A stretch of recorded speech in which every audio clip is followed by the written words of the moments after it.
Police আধিকারিক অমিতাভ কোনারকে পাঠানো হলো হাওড়া ডেপুটি সুপার পদে। তার জায়গায় ইন্টেলিজেন্স ব্যুরো থেকে আনা হলো আমিনুল ইসলাম খানকে।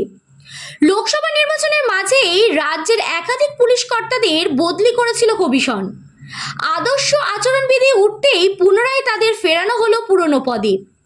রাজ্য পুলিশের ফের রদবদল করা হলো মঙ্গলবার। লোকসভা ভোটের আবহে পূর্ব মেদিনীপুরের কাথি এসডিপিও, বসিরহাট পুলিশ জেলার মিনাখার এসডিপিও, পূর্ব ও পশ্চিম মেদিনীপুর জেলার পুলিশ সুপার সহ এক উচ্চ অফিসারকে বদলির সিদ্ধান্ত নিয়েছিল কমিশন। বেশিরভাগ অফিসারকেই তাদের পুরনো পদে ফেরানো হলো।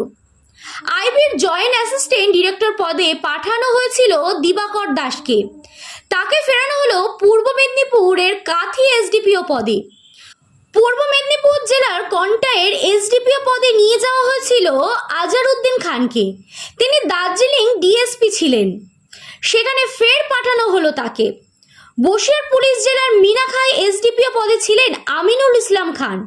তাকে আইবি জয়েন্ট অ্যাসিস্ট্যান্ট ডিরেক্টর পদে পাঠানো হয়েছিল, ফের আগের স্থানে পাঠানো হলো তাকেও।